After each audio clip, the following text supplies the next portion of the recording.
Belle, a 19-year-old young girl. Please like and subscribe to hear my story. I just moved into a room for rent about 10 minutes walk from the school. After a few days of cleaning, I finally have some free time for myself. In my room, there is a window. From here, I can see the window of the opposite house. It's been 3 days since I moved in.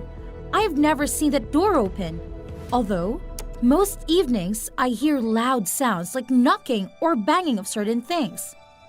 At night, when I'm sitting by the window to get some fresh air, I look up and discovered that the window next door was lighted up. The other side appeared a shadow of a guy.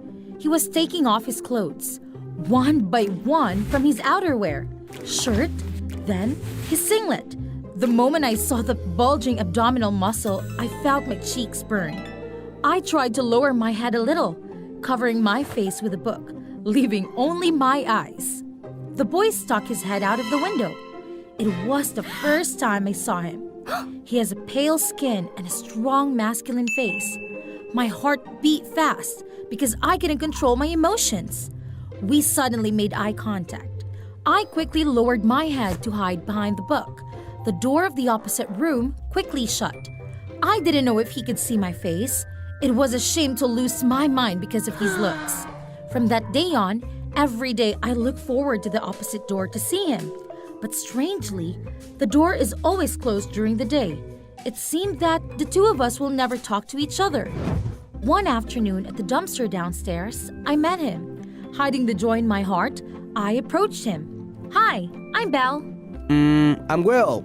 "I just moved in. I'm going to throw a housewarming party this weekend. If you don't..." I didn't have time to finish my sentence. He quickly left, leaving me bewildered.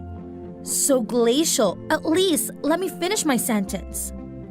I returned home with a little disappointment and was sure that Will would not come to my party. On the day of a housewarming party, I was having fun with my friends when I heard a knock on the door. When I got there, I only saw a small gift box placed neatly in front of the door. From a distance was the shadow of a boy disappearing. Seeing me standing outside the door for a while without turning around, my friend Leia approached me and gave me a pat on the shoulder. What are you doing out here, Belle? Someone sent me a gift box. Did you see who it was? I can't see it. It looks like a man from behind.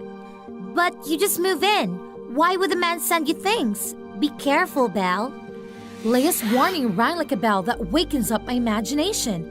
A crazy story was starting to rekindle in my little head. Putting the present on the study table, I returned to the party. That night, I met the neighbor guy through the window again. He also saw me. Will raised his hand to say hi. I was surprised and immediately picked up a pen and paper to chat with him. "Hi." Do you like the present? Was it yours? I was surprised. This was beyond my expectations. Housewarming gift. Sorry, I left suddenly that day. Just like that, we talked to each other. I gradually realized that the guy from the opposite house was not as cold as he appeared. Also, a little cute. Looking at the gift on the table, I unconsciously smiled. After that day, we run into each other more often, whether it's just a good morning when he leaves the house or a small chat through the window in the evening. Most of the time, I still take the initiative and he just coldly responds. But in my heart, there is always an illusion of his special attention for me. I happily texted my friend about Will. I know who gave me the present. Who? The cute neighbor I told you about. From a cold guy to a cute guy, huh? I told Leia about our meet. You have a crush on him. What is he doing? Does he have a girlfriend? I don't know. He's mysterious. Then find out. Why don't you have any information? I wonder if he has a wife and children. Listen to Leia. With just one name, I found Will's social media account. My crush is a low-key guy. His account stopped updating 1 year ago. Can't continue digging here. I put down the phone and look at the closed window. Don't know what he's doing right now. At the end of the afternoon on my way back, I saw Will. I immediately followed him. He stopped at a hardware store. Before entering, seemingly sensing someone following him, He turned his back to check. Will's sudden turn of the head startled me, and I immediately hid. After Will withdrew his wary gaze and entered the store, I also came out of my hiding place, peering inside through the window. He was picking things up. He was holding a machine saw and a handsaw. After a moment of hesitation, he walked to the checkout with both of them, along with some extra items like duct tape and bleach. The crazy thought that ran through me sent chills down my spine. When I got home, I immediately texted Leia about what I saw today. Your neighbor is suspicious, like a murderer. Murder? You're crazy, Leia. You'd better stay away from him. I just want the best for you. You think too much. We ended the conversation. What Leia said kept ringing in my head. That night, because I was busy finishing my school essay, I closed the window to concentrate. It wasn't until late when I pulled out the window curtains when Will's house lights came on. Will didn't open the window today. I followed the dim reflection in the door to guess what he was doing. But behold, Will was standing with a woman with long curly hair. He already has a girlfriend? My eyes never left the doorway. I saw them standing opposite to each other. One of Will's hands put on the woman's shoulder, the other holding a long, ill-defined tool. He thrusted it towards the woman's neck. Her head fell. My eyes widened, quickly covered my mouth to prevent myself from making a sound. My legs felt weak. I fell to my knees under the table, shaking. What have I just seen? My crush from the opposite house is a murderer? I did not dare to close the window of my room. Hastily climbed into bed and covered myself with a blanket.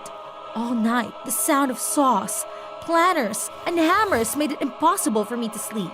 The next morning, I met Will again at the garbage dump, throwing away the heavy trash bag one by one. Today, he seems unhappy. Good morning. Hi. I answered unnaturally, glancing at the garbage bag that he had just thrown away, a very large glossy black bag. On the mouth of the bag, there were some red-brown water stains that had dried up. And what is that brownish yellow fur sticking out of the mouth of the bag? Is it hair? Looking at Will's calm face, the scene of the woman's head fell seemed to appear in front of me. My pale face was covered by the face mask. My shaking hands covered my mouth, pretending to cough to hide my confusion.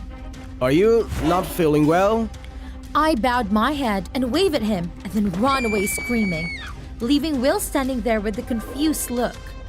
I ran up to my room, locked the door, approached the window, peeked down at the dumpster to see if Will had left. Damn! He's looking up this way, into my window. At that moment, my heart seemed to stop beating. A terrible feeling of fear enveloped me. I didn't know what to do now. My back was glued to the wall behind me, slowly sitting on the floor, my head buried in my palms. Hopefully, he didn't notice I was watching him when I looked up earlier. I don't know how long I kept that position. Only when my thighs ached, I scrambled up, leaned over, picked through the window to see if Will had left, with no sign of him there. I could breathe a sigh of relief. I linked back all the unusual details about him. I started to feel that Leia's warning may be true. Will is a murderer? I really wanted to go to the police, but I realized I didn't have any proof. Suddenly, a reckless idea popped into my head. Early the next morning, after seeing Will left the house, I used the multifunction key that was already prepared to sneak into his room.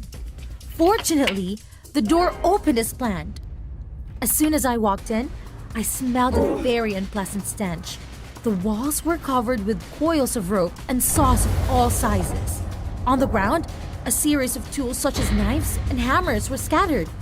Opposite to the messy table was a board with a lot of pictures attached to it.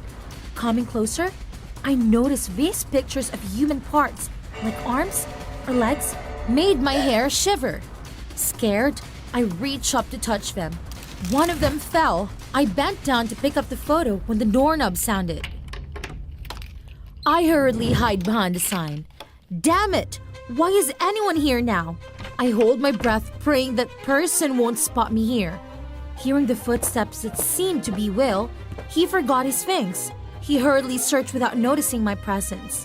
Standing behind the whiteboard, cold sweat in my forehead started to run down. I clenched my trembling hand. Each minute that passed felt like a century. After he left, I breathed a sigh of relief. At this time, I tilted my face to see where I was hiding. With my back to me was something human-shaped, wearing a woman wig on top. I slowly turned the thing around. A shrill scream was heard. In horror, I stared with the model's eyes, rather two voids without a soul. Terrible! The door of the room opened, and Will walked in and saw me, his face full of surprise. Belle, why are you here? You're a murderer. I have to call the police. What nonsense are you talking about? Don't come near. I will scream. Okay, you can do that if you want, but first, I'm going to sue you for trespassing. He said as he moved to lift the mannequin off me. Yesterday, I had seen you hammer, hit, women, foul this place. As I said that, I pointed towards the window. Last night? You mean this? Will pointed at the mannequin and laughed. That's crazy, Belle. It's just a model. Now that I looked closely at the woman on the ground, I realized it was just a wooden model. But I could not immediately trust his justification. Don't try to fool me. What about the decomposed body you threw away yesterday? Are you talking about the broken doll pieces? My room leaked so the doll got wet, and the good rotted. I had to take them apart to throw them away. Without letting me question him anymore, Will pointed to the wall where his certificates and awards were hung. Oh my God, I was framed in a wooden stake, shame like covering my body. It turned out that he was an expert at making wooden character models. I was so busy staring at the paper on the wall that I didn't know when Will had helped me up. My initial momentum and self-esteem have already fallen with the mannequin from earlier. Now, I was like a puppy obediently waiting to hear the owner's command. I'm sorry. I